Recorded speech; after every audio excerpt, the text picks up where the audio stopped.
Assalamualaikum warahmatullahi wabarakatuh. Pada kesempatan kali ini, kami akan mempresentasikan materi mata kuliah Psikologi Kepribadian 2 dengan dosen pengampu Ibu Nur Afni Safarina, SPSI MPSI. Adapun kami dari kelompok 10 akan mempresentasikan materi mengenai teori faktorial analitik. Adapun anggota dari kelompok 10 yang pertama Dila Agustin dengan NIM 22062125, lalu ada Steli Salsabila dengan NIM 22062113, dan yang terakhir ada Febriani Mister dengan NIM 2206 Yang pertama, biografi Raymond B. Cattell. Raymond Bernard Cattell lahir pada 20 Maret tahun 1905 di Birmingham. Beliau memperoleh gelar pendidikan S1 di bidang kimia, namun memilih untuk beralih ke bidang psikologi. Cattell menerima gelar PhD di The University of London pada tahun 1929, dibimbing oleh Charles Spearman. Cattell memiliki berbagai macam pekerjaan di bidang psikologi sampai tahun 1937. Pada tahun 1945, Cattell mendirikan dan menjadi direktur dari Laboratory of Personality Assessment. Selama 27 tahun, telah menulis 56 buku dan ratusan artikel jurnal dan mendapat berbagai penghargaan. Cattell meninggal di Hawaii pada 2 Februari tahun 1998. Adapun yang melatar belakangi teori faktorial analitik, faktor analisis merupakan prosedur untuk menganalisis seperangkat korelasi antara berbagai skor hasil pengukuran dengan tujuan memperoleh jumlah trait yang lebih sederhana, untuk kemudian diinterpretasikan sebagai struktur dasar dari kepribadian itu sendiri. Pengukuran merupakan dasar dari kemajuan ilmu kontemporer dan dalam psikologi yang harus mengukur objek-objek yang tidak kasat mata. Taksonomi atau klasifikasi tingkah laku pemakaian analisis faktor menjadi langkah yang signifikan pemakaian teknik statistik yang canggih dalam mengembangkan teori dan konsep kepribadian, menetapkan Cattell, Estienne, dan J.P. Guilford sebagai pelopor pemakai kaidah-kaidah ilmiah dalam memahami kepribadian manusia. Lalu ada statistik. Raymond Cattell adalah seorang peneliti yang minat besarnya pada metode-metode kuantitatif, tidak mempersempit spektrum perhatiannya terhadap data dan masalah-masalah psikologis. Cattell mengajukan sebuah prosedur statistik, yakni teori analisis faktor, yaitu sebuah teknik statistik yang berdasar pada korelasi antara variabel pengukuran untuk mengukur faktor umum. Jika korelasi di antara kedua variabel tinggi, maka ada aspek-aspek yang mungkin sama dalam menyebabkan suatu tingkah laku atau kepribadian. Misalnya, kita berasumsi bahwa rasa bersalah dengan introvert menjadi subjek pengukuran dalam analisis faktor dan menunjukkan korelasi yang tinggi di antara keduanya. Maka, kita dapat menyimpulkan bahwa antara rasa bersalah dengan perilaku introvert memiliki faktor umum yang menyebabkan seseorang individu memiliki kepribadian tersebut. Cattell menyebut faktor umum ini sebagai trait, yaitu elemen kepribadian. Mirip dengan korelasi tipe Chichotomes. Yang kedua, faktor B. Faktor yang berhubungan dengan kecerdasan dan kemampuan berpikir seseorang. Yang ketiga, faktor C. Faktor ini ditemukan melalui analisis faktor, mirip dengan konsep kekuatan ego pada psikologis analisis. Yang keempat, faktor E. Orang yang dominan pada faktor ini adalah orang yang percaya diri. Yang kelima, faktor F. Faktor yang promosinya paling besar pada masa anak-anak dan tetap penting pada masa dewasa. Tren ini dipengaruhi oleh faktor keturunan sebesar 55%. Yang keenam ada faktor G, memiliki ketetapan atau setiap dengan tujuan mengejar tujuan ideal peduli. Yang ketujuh faktor H, dipengaruhi oleh keturunan sebesar 40%. Yang ke-8 faktor E, berhubungan dengan sikap disiplin orang tua dan hubungan dengan proteksi yang berlebih dari orang tua. Yang ke-9 faktor L, orang yang potensi cenderung mudah curiga, cemburu, dan menarik diri. Yang ke-10 faktor M, sifat ini mengganggu ke orang yang konvensional, praktis, sadar, logis, dan khawatir. Yang ke-11 faktor N adalah orang yang rendah hati dan cerdik. Yang ke-12 faktor O adalah orang yang percaya diri, tabah, dan tenang. Empat faktor promosi pengaruh terhadap tingkah laku hanya kecil, yaitu faktor Q1, Q2, Q3, dan Q4. Berikutnya dinamika trait. Earth adalah suatu sifat sumber yang ditemukan oleh pengaruh konstitusi dan dinamik. Dalam konsep ini, kita menjelaskan secara memandai tentang pentingnya pendorongan tingkah laku yang ditentukan sejak lahir, namun yang dapat dimodifikasi tekanan yang luar biasa pada motivasi mencerminkan keyakinan bahwa faktor-faktor hereditas tingkah laku telah mencerminkan oleh para psikolog. Fungsi Earth sendiri adalah teori kepribadian Kettle serupa dengan fungsi insting atau kecenderungan. Yang kedua, sentimen. Sentimen adalah sifat sumber dinamik yang dibentuk oleh lingkungan. Sentimen sebenarnya sama dengan Earth, kecuali bahwa sentimen adalah akibat pengaruh faktor-faktor pengalaman dan sosial kultur, bukan faktor-faktor konstitusi. Dalam pandangan Kettle, sentimen cenderung terorganisasi sekitar objek-objek budaya yang penting seperti peranata sosial atau tokoh-tokoh ke arah mana berbagai konsentrasi sikap yang rumit tumbuh dan terfokus selama pengalaman individu. Di mana antara sentimen yang ditemukan Kettle dalam penelitian yang dilakukan terhadap populasi orang dewasa, muda, dan kebanyakan adalah pria tentang karir atau profesi olahraga dan berbagai jenis permainan. Yang ketiga, sikap atau attitude. Sikap atau attitude bagi Kettle adalah variabel dinamik yang menjelma untuk struktur dinamik dasar yang diamati, di mana dan sentimen serta hubungannya satu sama lain dapat disimpulkan sikap seorang individu tertentu dalam situasi tertentu merupakan minat dengan intensif tertentu untuk melakukan serangkaian terhadap suatu objek. Berikutnya ada perkembangan kepribadian. Ada beberapa tahap di perkembangan kepribadian, yaitu pertama tahap bayi.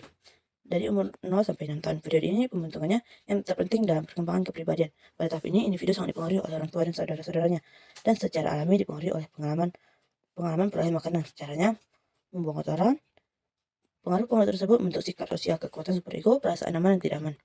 Yang kedua, tahap anak, 6 sampai 14 tahun.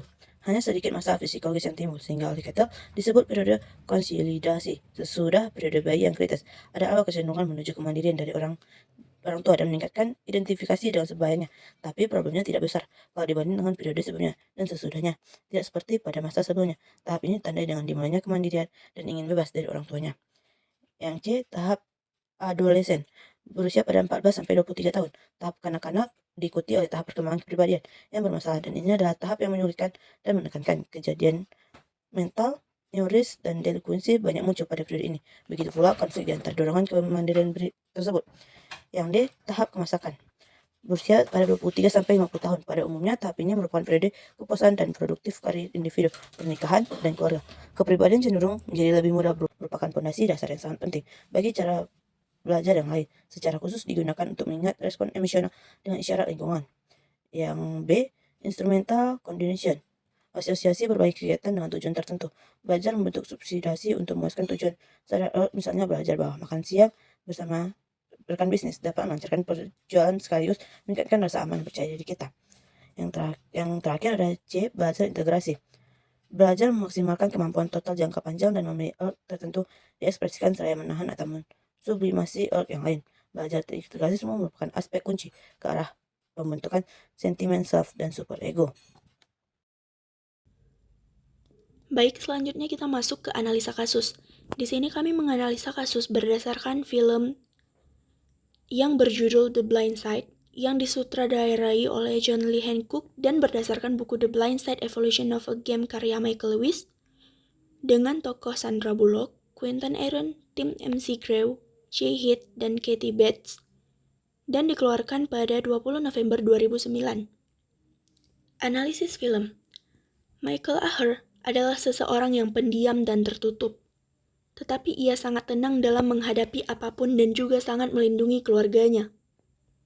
Di balik kepribadiannya yang unik ini, tersimpan sebuah dorongan yang sangat kuat untuk dapat meraih kesuksesannya.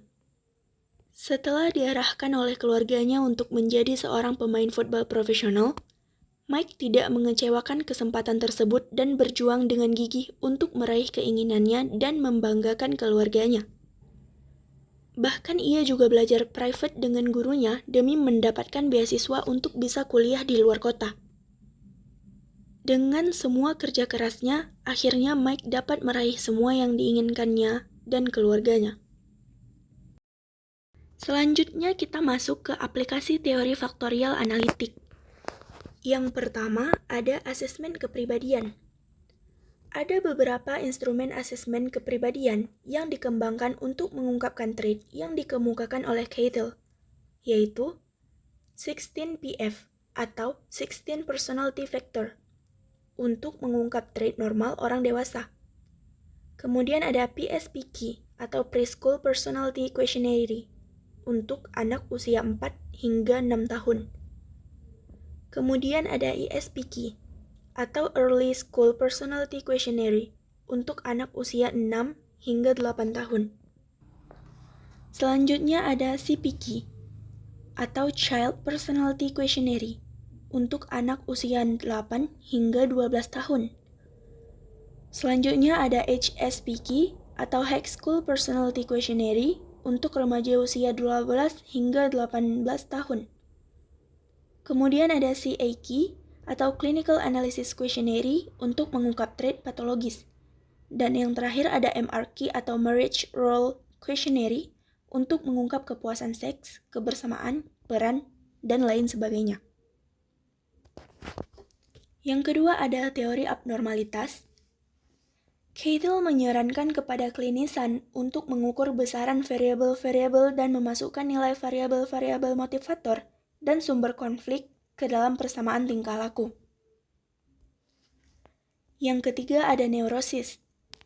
Neurosis adalah pola tingkah laku yang ditunjukkan oleh seseorang yang merasa dirinya mengalami kesulitan emosional tetapi tidak menunjukkan gangguan psikotik. Selanjutnya ada psikosis. Psikosis adalah bentuk gangguan mental yang berbeda dengan neurosis, di mana individu kehilangan kontak dengan realita dan membutuhkan perawatan untuk melindungi dirinya dan orang lain. Dan yang terakhir ada psikoterapi. Cahill menyarankan pemakaian asesmen sebagai sentral dari terapi. Kesimpulan yang dapat kita ambil. Raymond Bernard Cahill dilahirkan di kota Staffordshire, Inggris pada tahun 1905. Ketika kecil, Cahill sama seperti anak-anak pada umumnya, yaitu memiliki waktu luang untuk bermain di luar. Singkatnya hidup seseorang dan membuatnya menjadi serius. Ia memperoleh gelar BSc dari Universitas London pada 1924 dan selanjutnya PhD dalam psikologi tahun 1929. Raymond B. Cahill meninggal di rumahnya di Honolulu pada tanggal 2 Februari 1998. Tujuan Cahill dalam mempelajari kepribadian adalah memperkirakan perilaku. Subjek penelitian Cahill adalah orang-orang normal yang kepribadiannya ia pelajari, bukan obati atau rawat. Terdapat beberapa pokok teori Cahill untuk lebih memahami pendapatnya yaitu trait, IRG, meta-IRG, self, dan specification equation. Kiranya hanya demikian yang dapat kelompok kami sampaikan. Saya mewakili kelompok 10 mengucapkan mohon maaf untuk semua kesalahan. Dan saya akhiri dengan wassalamualaikum warahmatullahi wabarakatuh.